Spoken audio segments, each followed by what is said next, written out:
The stranger at the door, it was a quiet night. The wind was cold, and Daniel sat alone in his small house on the edge of the colony. He was used to silence. No friends, no family, just tools, machines, and long nights of thinking. But that night, something broke the silence. A single knock.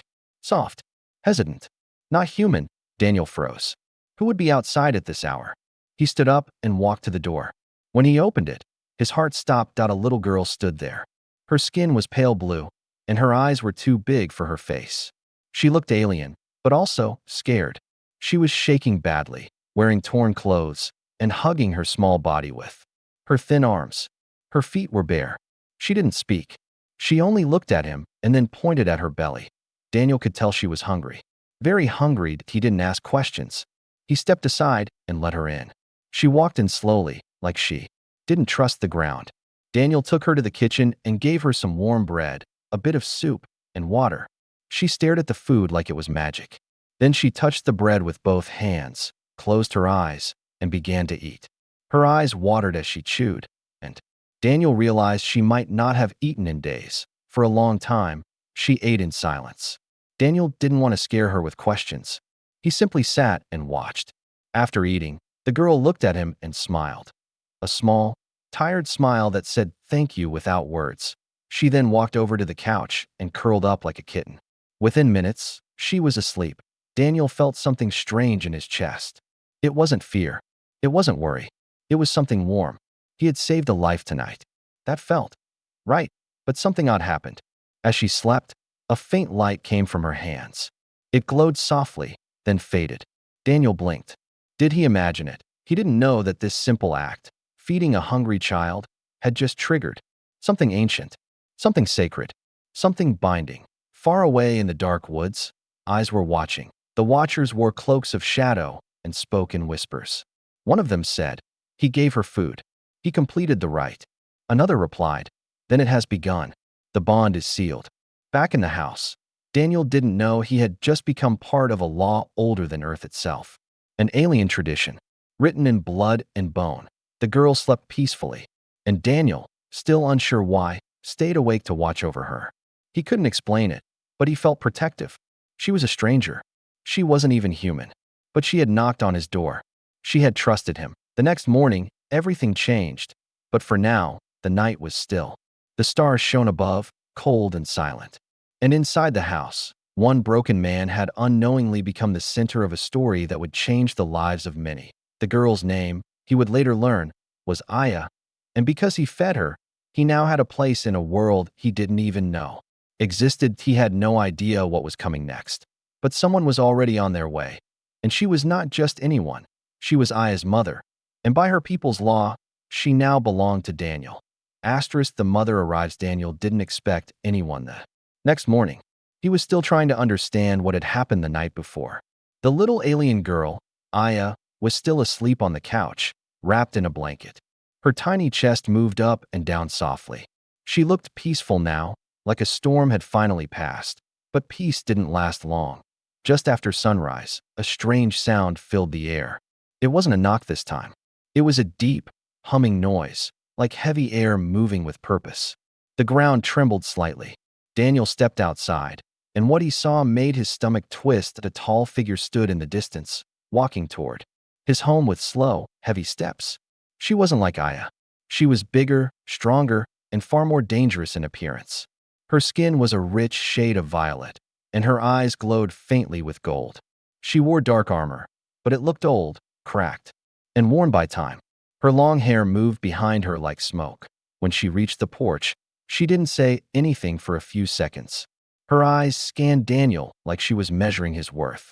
Then her gaze turned toward the door, where Aya had now appeared, rubbing her sleepy eyes. The tall alien woman dropped to one knee. She placed her hand over her heart, lowered her head, and spoke in a voice that was calm but firm. "You fed my daughter. By the right of ancestral bond, I now belong to you." Daniel blinked. He thought he misheard. "You what?" She lifted her head. "Feeding a child alone, with both hands touching the food, begins the ancient rite. Her father is dead. You are now the male of this house. I am the mother. We are bound." Daniel took a step back. "I didn't mean anything like that." She was just hungry. I just helped her. The woman stood up, tall and proud. It doesn't matter what you meant. The right was followed. My people will not break it. I am yours now by law. Daniel's heart raced. This couldn't be real. It sounded like something from an old sci-fi story.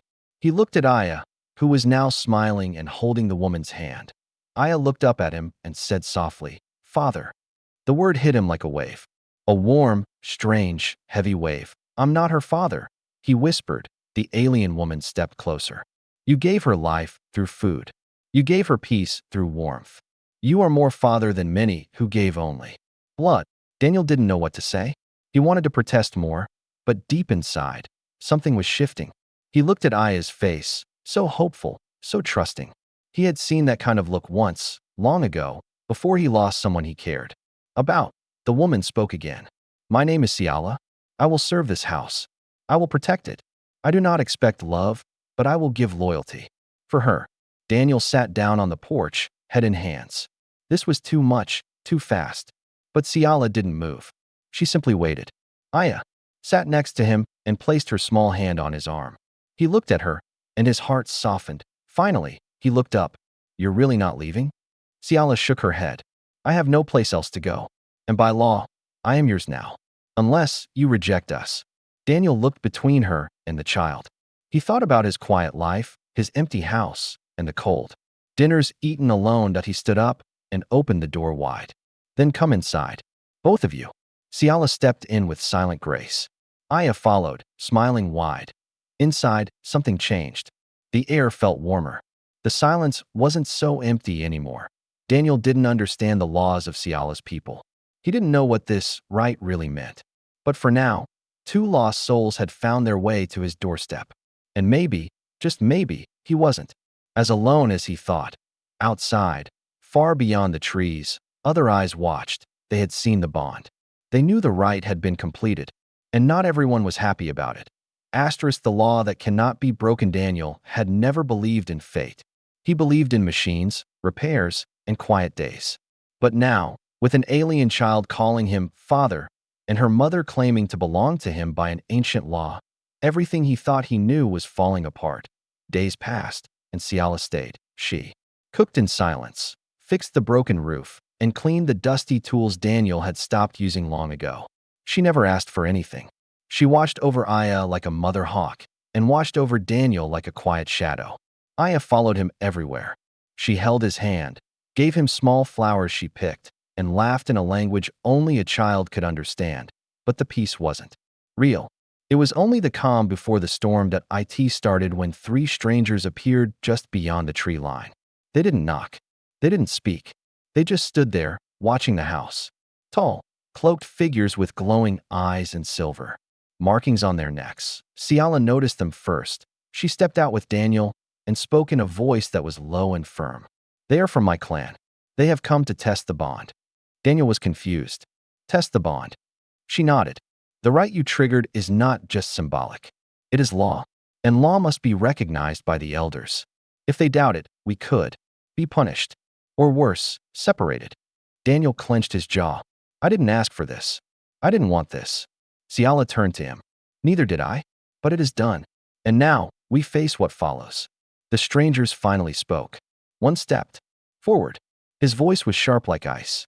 "Human, did you feed the girl with both hands open?" Daniel hesitated. I gave her food, yes. She was hungry. What was I supposed to do? Let her starve?" The alien gave a slow nod. "Then you have taken her as your own.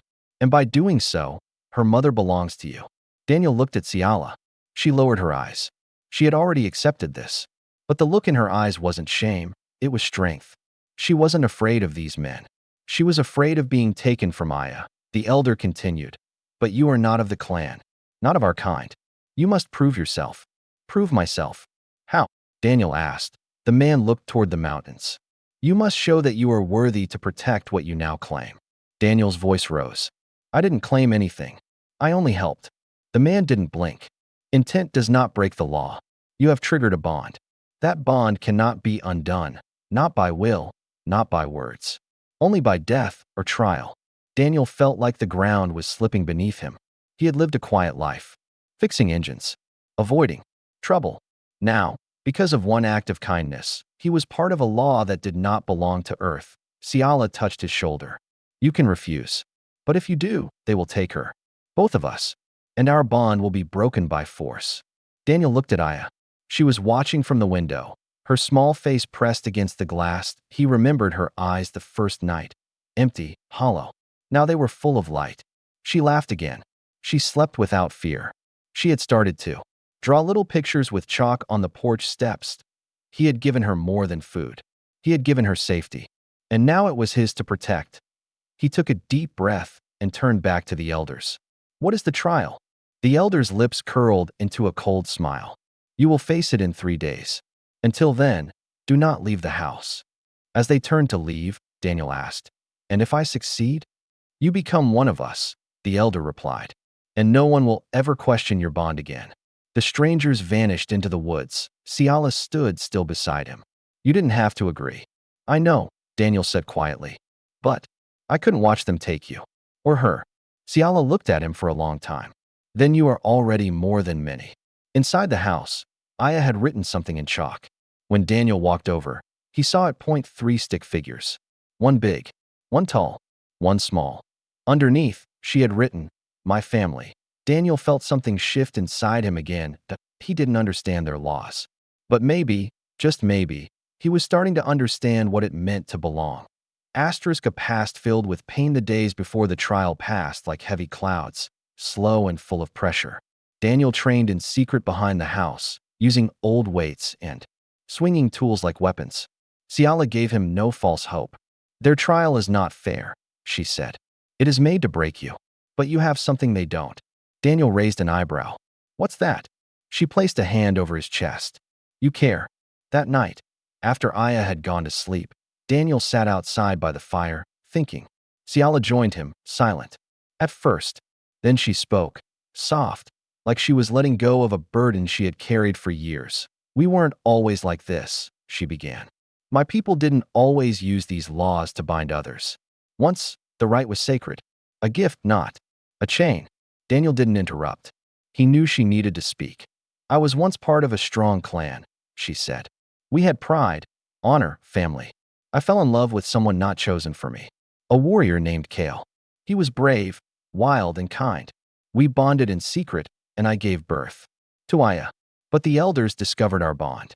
They said I broke the blood path. Kale fought to protect us, but they hunted him. He died protecting me and Aya. I was exiled. Daniel listened, his hands clenched. They didn't care about my love, she said. Only about control. I ran for years. Aya grew weaker. Food was hard to find. I left her near the colony in desperation, hoping someone kind would find her. Then you did. Daniel's voice was low. Why didn't you take her back right away? I thought you'd turn her away, she whispered. But when I saw you feed her with both hands, I wept. Because I knew the right had chosen you. And Aya had chosen you too. Daniel stared into the fire. It doesn't feel fair. You lost everything. Siala looked at him. So did you. He turned to her slowly. She wasn't asking. She knew. Daniel hadn't spoken of his past in years. But now, the words came like a broken dam. My wife died during the plague. Our daughter too. I was working off-world, trying to earn more. I came back too late. They were already gone. They sat in silence. 2 lives broken by pain, stitched together by fate. I stopped caring after that, Daniel said. Stopped trusting life. But life didn't stop trusting you, Siala said. It brought you Aya. And maybe me. Daniel met her eyes. For once, he didn't feel like a stranger in his own skin. The next morning, Aya woke up early and drew in the dirt. She ran up to Daniel, held his hand, and said, Don't lose. He smiled. I won't. Later, Siala quietly placed a small object in Daniel's hand. It was a pendant shaped like a star. Kale gave me this before he died, she said. Now I give it to you. For luck. Daniel closed his fingers around it. I'll come back. For her. For you. Siala nodded. But her eyes, for the first time, filled with tears. Pain had brought them together. But now, they had something else. Hope. A threat from her world. Daniel thought the trial would be his biggest challenge. But trouble came even before that. It arrived from the sky. A loud hum shook the trees as a dark ship landed just beyond the hill. Not a scout ship. Not a messenger. This one was armored, built for war. Ciala saw it first. Her face changed. Not fear, not surprise, just a cold knowing. They're not here for the trial, she said. They're here to stop it. Daniel narrowed his eyes. Why? Because if you pass the trial, she said, our bond becomes official. And once that happens, no one can undo it. Not even the elders. Daniel looked at the sky. So they want to break us before that. Ciala nodded. Exactly. A few minutes later, a voice echoed through the air, deep, sharp, and commanding. Ciala of the Broken Clan. Step forward. The rite you followed is rejected. Surrender your daughter and return with us for cleansing. Ciala stepped outside. Daniel followed her. The ship's door opened, and a tall alien male stepped out. His armor was silver and marked with the crest of Ciala's former clan. His eyes locked on her. You broke our bloodline, and now you bond with a human? I followed the rite, Ciala said. He fed our child. He is the chosen one. It is law. The warrior's voice turned cruel. You think law protects you? That's why we're here. To remind you that you are nothing without the bloodline. Then he turned to Daniel. And you, human, return the child, and we will let you live. Break the bond now, and we will erase your name gently. Daniel didn't speak at first. He looked at Aya, who stood behind him, clutching the star pendant around her neck. He looked at Ciala, standing straight, but trembling just slightly at her fingertips. Then Daniel stepped forward. Just one step. She's my daughter, he said. You want her? You'll have to come through me. The warrior's eyes darkened. You have no power here. Daniel raised his voice. I don't need power. I have love. And if you knew anything about real family, you'd understand that's stronger than blood. The warrior raised his weapon. You've just chosen war. Ciala's eyes widened. Daniel stepped back. They don't bluff. Daniel didn't move. Let them come. But before the warrior could give the command, another ship appeared. This one marked with the crest of the trial council. It hovered silently, its engines humming low and deep. The warrior stepped back, surprised. From the ship came a single voice, broadcast across the field. The trial of fire is in motion. Any interference before its completion is a violation of sacred law. The warrior growled. You protect a human? The voice replied, we protect the right. Leave now, or face punishment by the council. After a long silence, the warrior hissed something in his own language and stormed back into his ship. It lifted into the sky and vanished. Daniel let out a breath he didn't know he was holding. Ciala stood beside him, eyes still on the sky. They won't stop, she whispered. Not until you prove yourself. Daniel looked at her. Then I better be ready. That night, he didn't sleep. Neither did Ciala. Aya, curled up between them, whispered something in her sleep. Please stay. Papa. Daniel's heart broke and healed all at once. The trial would come tomorrow, but the war for their future had already begun. The trial of Fire the Sun had barely touched the sky when the summons came. No words, just a loud, deep horn that echoed. Across the hills, it was time. The trial of fire had begun. Daniel stood at the edge of a rocky path, looking up at the sharp cliffs and burning steam vents ahead. The mountain was alive, breathing smoke and heat. Ciala stood beside him, silent, her eyes locked on the ancient path. Aya held his hand and whispered, Don't fall. He smiled and squeezed her hand. I won't. A voice from the trial. Elders called out. Only one may enter. No tools. No weapons. Only the will to protect. Daniel gave one last look to Ciala. Her face was strong, but her eyes were wet. Return, she said softly. No matter what, return to us. He nodded, then stepped forward into the fire. The path was cruel. Each step tested him. The heat made it hard to breathe. The rocks cut his hands and feet. And the further he went, the darker it became. The first trial was endurance. He had to pass through a narrow tunnel filled with heat, steam, and choking air. He crawled through, his skin burning, lungs screaming. But he pushed forward, one breath at a time. The second trial was fear. A deep pit opened before him, with no clear path across. A narrow beam stretched over the darkness. He stared at it, heart pounding. He heard a voice in his head, his old voice, the one that had given up long ago. You're not strong. You couldn't save your family. You'll fail again. Daniel closed his eyes. Not this time. He crossed the beam, one careful step after another. When he reached the other side, he collapsed, but he smiled. Then came the third trial, the eye in a large chamber deep inside the mountain. He found something he didn't expect: a child. Not Aya. Another alien child. Lost, scared, trapped behind a wall of rising fire. Daniel looked around.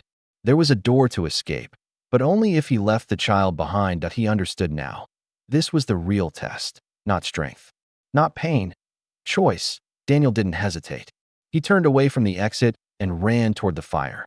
He used his coat to shield the child and kicked down the weakened wall. The heat tore at his skin, but he didn't stop.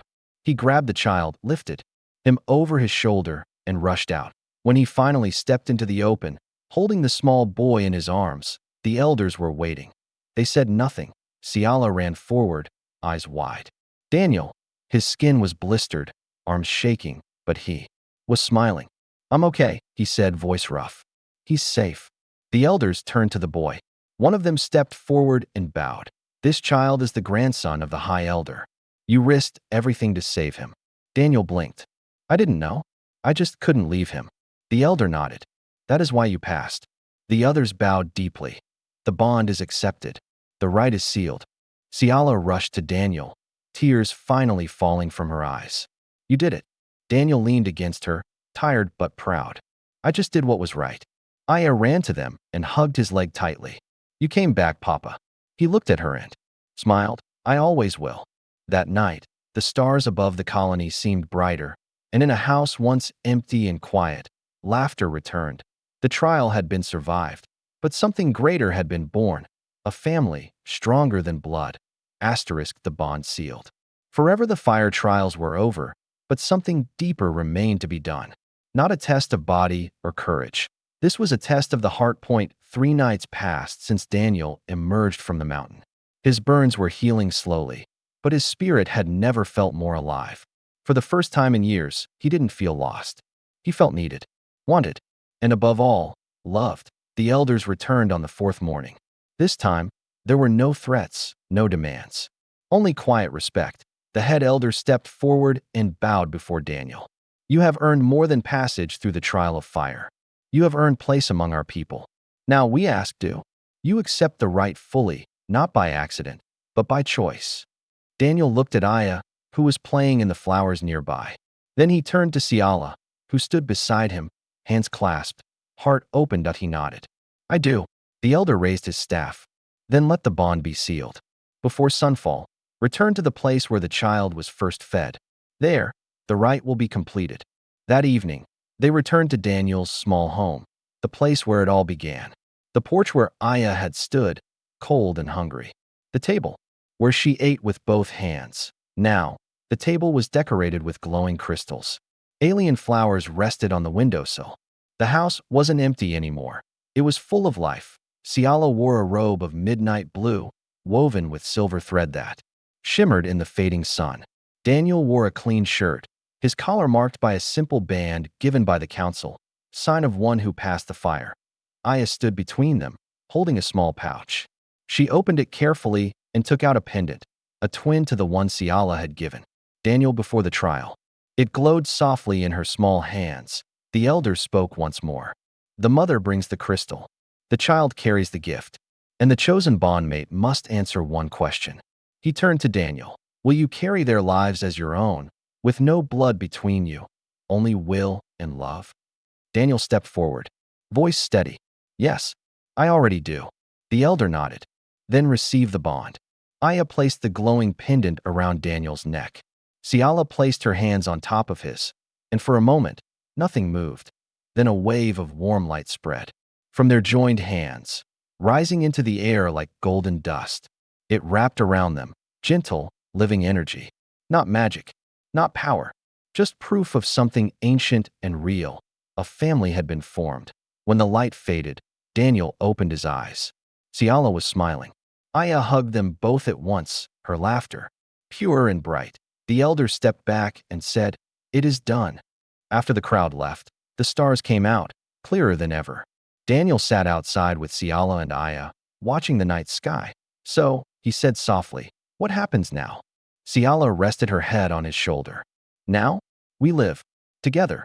Aya climbed into his lap, Curling against him like she had that first night, Daniel looked down at them. A lost child, a hunted mother, and a broken man who gave a little food and got a family in return. He had started this journey by accident, but he was staying by choice. And in the quiet of the stars, with love on both sides of him, he whispered, "I'm home."